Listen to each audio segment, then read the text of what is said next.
Olá, no Reflexões de hoje vamos falar sobre a qualidade dos corpos d'água, os rios, as lagoas, o mar, que cada vez mais estão recebendo cargas de efluentes e contaminantes e por isso precisam ser cada vez mais acompanhados, monitorados. E para falar sobre monitoramento ambiental, que vai acontecer, inclusive aqui, um seminário em 16 e 17 de junho próximo, falando sobre o monitoramento ambiental, não só das águas, mas também do ar e dos resíduos sólidos. Para falar sobre esse assunto, nós temos aqui duas pessoas muito importantes na área técnica, que é a Mércia Barcelos da Costa, que é doutoranda em monitoramento ambiental, bióloga, e a bióloga Tatiana Furley, que é doutora em monitoramento ambiental e diretora da Aplise, que faz análises ecotoxicológicas. Mércia, é um prazer tê-las aqui, Mércia, Tatiana. Obrigada.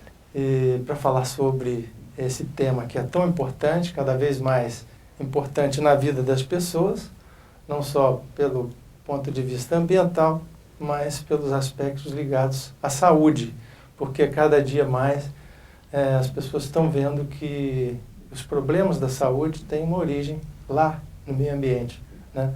Na contaminação das águas, nos alimentos que a gente consome. E Mércia, fala um pouco sobre a proposta deste seminário. Bom dia, Almir. Bom dia. É um prazer estar aqui com vocês e fazer parte hoje desse programa, Reflexões, e trazer para a comunidade científica, a comunidade em geral, um pouco do nosso trabalho, um pouco do nosso desejo de poder fazer alguma coisa pelo meio ambiente, pela saúde de modo geral. Nós que trabalhamos na área acadêmica, né, dentro da academia, com contaminação ambiental, a gente tem essa preocupação de que o nosso estudo, aquele trabalho que a gente desenvolve dentro dos nossos laboratórios, ele não fique restrito às paredes do laboratório, que ele realmente chegue até onde ele deve chegar, que é a população de modo geral e também aos órgãos gestores, que é quem no final vai poder fazer alguma coisa com esse dado que a gente produz. Então, uma das formas que a gente encontrou, eu e a Tatiana, de trazermos à tona esses temas que a gente tem trabalhado é promover esses simpósios, que a gente já está entrando na 4ª edição esse ano. Certo, trazer gente de outros lugares, né, Tatiana, para falar um pouquinho para a gente, trazer novas experiências, isso. Principalmente nessa área de biomonitoramento, né? Isso. Eu queria que você explicasse um pouquinho para as pessoas o que é o biomonitoramento.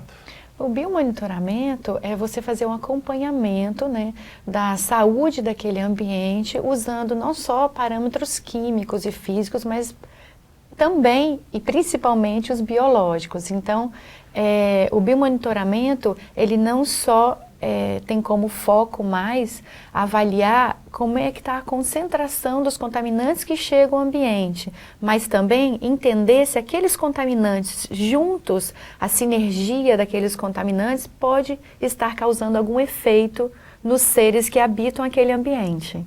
Sim. Então, a análise comum, convencional, que era feita da qualidade ambiental era análise física e química, né? Exatamente. Quando inclusive a legislação ambiental, vale a pena a gente recordar aqui que a primeira portaria no Brasil sobre qualidade ambiental foi a 013 de 1976, do Ministério do Interior, que ainda antes de criação da Secretaria Especial de Meio Ambiente.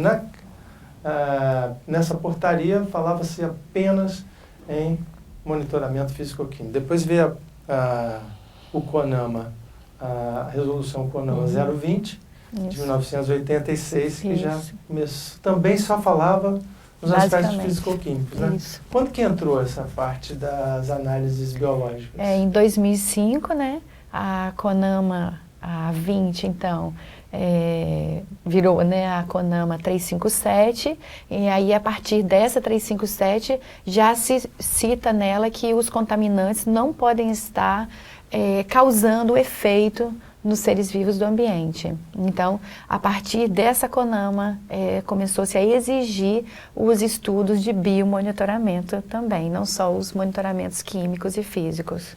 Tatiana, uma coisa conceitual que eu acho que é importante a gente conversar um pouquinho antes, a diferença entre contaminante e poluição. Na nossa área, né, na área biológica, oceanográfica, contaminação é a chegada de qualquer, é um input, qualquer chegada de algum contaminante realmente dentro do ambiente. Então, se chegou um contaminante no ambiente, então eu posso considerar que eu tenho uma contaminação. A partir do momento em que aquele contaminante atingiu uma concentração que causou efeito adverso nos organismos, então eu posso falar que aquele ambiente está poluído. Certo. Era muito comum a gente ver alguns dados de trabalhos até publicados em outros países, por exemplo, o caso do mercúrio, da Baía de Minamata, que foi um dos casos clássicos, né, de contaminação, né, e que foi acumulado nos organismos marinhos e depois entrou na cadeia alimentar humana e causou aqueles danos enormes. A gente sabe que em alguns lugares houveram concentrações idênticas e não tiveram a mesma situação. Por exemplo, na Enseada dos Tanheiros, pelo menos não se teve esse acompanhamento. Na Enseada dos Tanheiros, lá no bairro Salvador, próximo a Salvador, foi detectado níveis de metais pesados parecidos com Minamata, mas que os efeitos nos organismos biológicos não tiveram, talvez. Exatamente. Então, uma legislação que é federal, onde você tem limites que servem para o Brasil inteiro, não vai de forma alguma garantir que o efeito seja igual em cada ambiente hídrico, né? Então, às vezes eu tenho uma acidez maior, uma alcalinidade maior daquele ambiente que vai propiciar uma maior bioacumulação, uma menor bioacumulação do contaminante nos organismos. Então, realmente, o efeito dos contaminantes é diferente em cada ambiente. E para cada ser vivo também.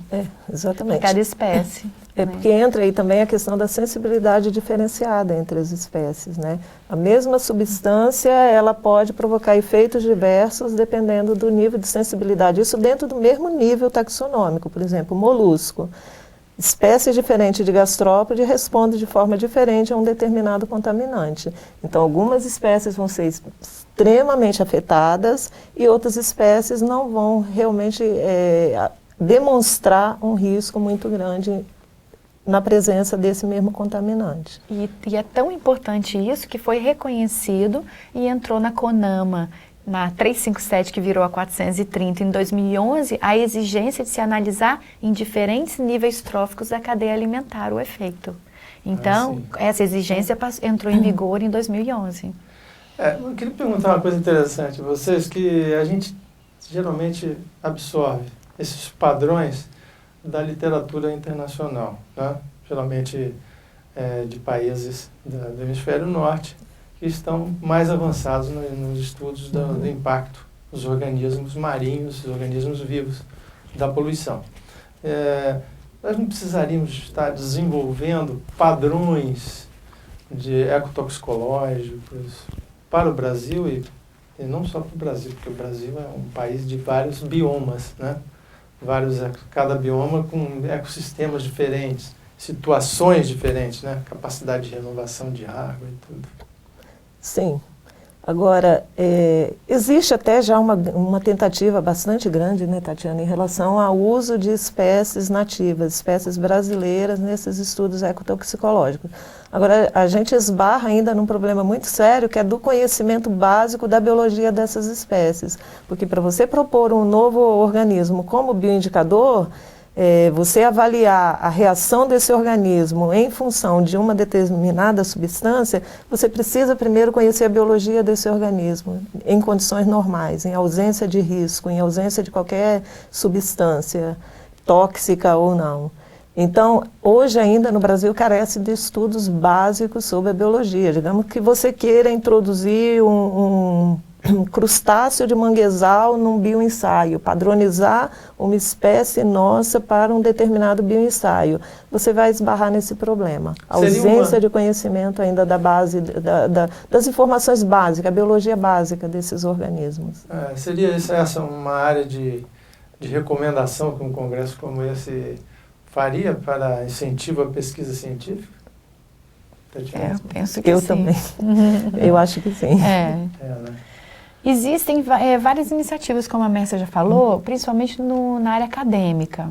Existe mas ainda sendo usado pelo órgão ambiental e cobrado pelo órgão ambiental e sendo realizado pelos laboratórios particulares, ainda se utilizam muitos organismos que são usados mundialmente, né? Então, por quê? Porque a maioria desses aqui já foram normatizados. Então, é muito importante para um órgão ambiental estar solicitando ensaios normatizados, né, para ele ter certeza que aquele procedimento é o mesmo que está sendo feito para poder, inclusive, comparar resultados. Então, para eles terem essa segurança, acaba-se utilizando, então, normas que já existem, mas com espécies, a maioria delas não são do Brasil. Nós vamos num rápido intervalo, voltamos já com o debate.